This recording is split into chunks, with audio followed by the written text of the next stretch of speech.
Why do we see mass housing development almost everywhere? Let's begin with the long-term plan. The direction from open countryside to mixed-use hubs enables land value capture, digital monitoring, and permanent behavioral zoning under a climate and transport narrative. A transport obsession is the usual winning card. As once you fix mobility corridors, you've fixed the human geography of control. The rest, such as housing, commerce, and schooling, follows automatically. We can now see this in real time. That's the BBC there. So this is without anything actually being built? Exactly.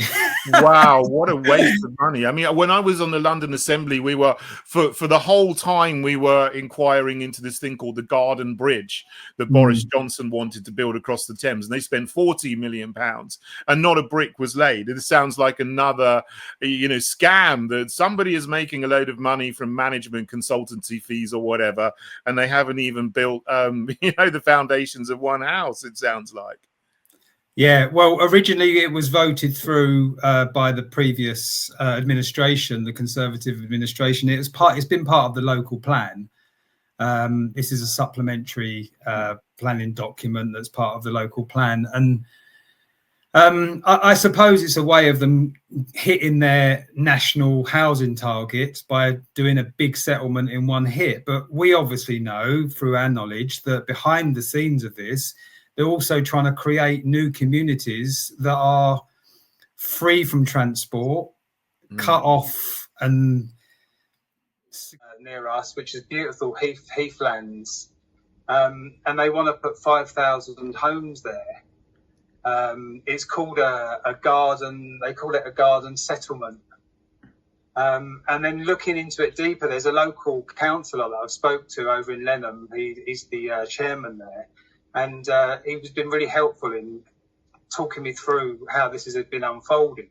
That we've heard from Councillor John Britt in terms of timing and resourcing, an updated assessment of transport modelling, and the detailed impact on the North Downs national landscape. Even with this information and detail available, the inspector felt the deliverability of Heathland's proposal was marginal. They're his words, not mine. As you will have observed, those elements are missing. This is because as the creation of the document you have in front of you unfolded, it became clear that there were significant hurdles to delivery and viability and sustainability, which simply could not be squared. And we continue to maintain they are unlikely to be. And one example is infrastructure around it. So they're going to build 5,000 houses. They've promised to put a train station in so people can get there and back. But the train station is going to be built after the development. There are promises made for major infrastructure requirements over which neither NBC nor its delivery partner Homes England have any control or influence. Plus, there are no implementation dates, no realistic infrastructure delivery plan, and no independent viability testing. There's also a motorway that runs down the side that would easily help people to drive to and fro from this new settlement, but they're not even going to put a junction there. These allocation maps, strategic transport corridors and growth zones are only and specifically about zoning and data-managed community control under the 15-minute city model. The real driver here is zoning and control. It's not about homes, not about people, and definitely not about the protection of environment. Element at 35%, but I think the fact that this is going to be very much a green settlement will hopefully help it settle into the countryside.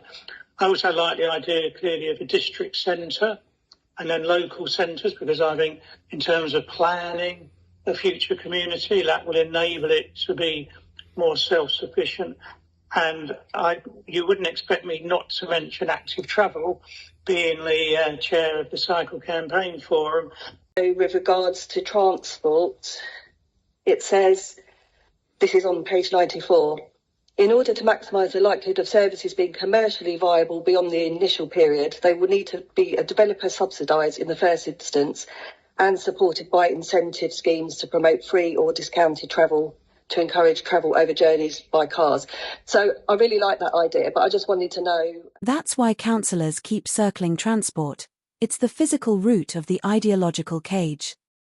Yes, I think it is very much a variety of things that will come forward. So you could have cycling and cycle storage and so on, but I think it will depend. Obviously, the length of the development is going to take quite a number of years, so it's just going to depend what's available and what's the thing at the time, I suppose, as to what would be most suitable. So as these large-scale developments are being rushed through, procedural breaches are arising.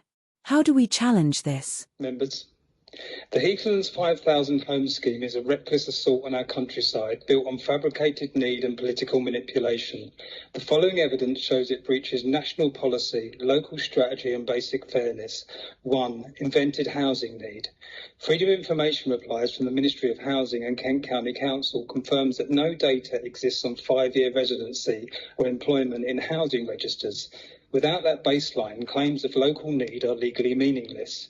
Even Maidstone's own figures show only a few hundred households on waiting lists, while thousands of existing homes stand empty. The NPPF Section 61 demands robust, up-to-date evidence of local housing need. It does not authorise invented numbers to justify speculative growth. 2. Empty homes, falling demand and false scapegoats. Across Kent, councils record over 7,800 long-term empty dwellings, including hundreds inside this borough. Nationwide official figures indicate 700,000 homes standing empty, not shortage but mismanagement. Instead of addressing that failure, policy now scapegoats small property owners of second homes or holiday lets through punitive taxes and levies, forcing sales that funnel land and property into the hands of large developers and institutional investors. A wealth transfer disguised as housing policy. NPPF Section 157 requires councils to reuse existing buildings and land before approving new greenfield development. That duty has been ignored for political optics and speculative building. 3. Binding legal and procedural breaches. NPPF Section 149 states irreplaceable habitats may be developed only for wholly exceptional reasons. None are shown. NPPF Section 187, plans must be sound and justified by full evidence. This SPD relies on assumptions. Core strategy policies CP1 and CP24 require transparent, sustainable and community-led planning. Aarhus Convention Articles 6 and 9 guarantee public participation and affordable environmental justice. 4. Salami slicing and financial risk. The SPD divides Heathlands into 5 phases. Classic salami slicing, avoiding cumulative environmental assessment in breach of NPPF Section 187 and the 2017 EI Regulation 22. Homes England and NBC have exposed taxpayers to £8 million of risk without a clear exit plan, contrary to the Local Government Act 1999, Section 3, Best Value Duty. 5. Political spin and silenced voices. 3 councillors resigned, some citing exclusion and bullying. Residents steered and sidelined while residents call this vibrant progress. NPPF Section 15, planning must be genuinely plan-led, empowering local people. Without evidence to justify this proposal under the NPPF, there is no lawful foundation for a plan of this scale. Heathlands is not planned in public interest. It's political ambition unsupported by planning law, sacrificing heathland, farmland and future, all for a political statistic. Thank you. Responding to the challenge that were made by the visiting speaker earlier, we did actually do a review and scrutiny on empty properties in Maidstone, and we actually only had 210 properties that had been empty for more than a year, and 41 were empty for more than 5 years. So those figures given earlier were quite high. We have just run that through overview and scrutiny.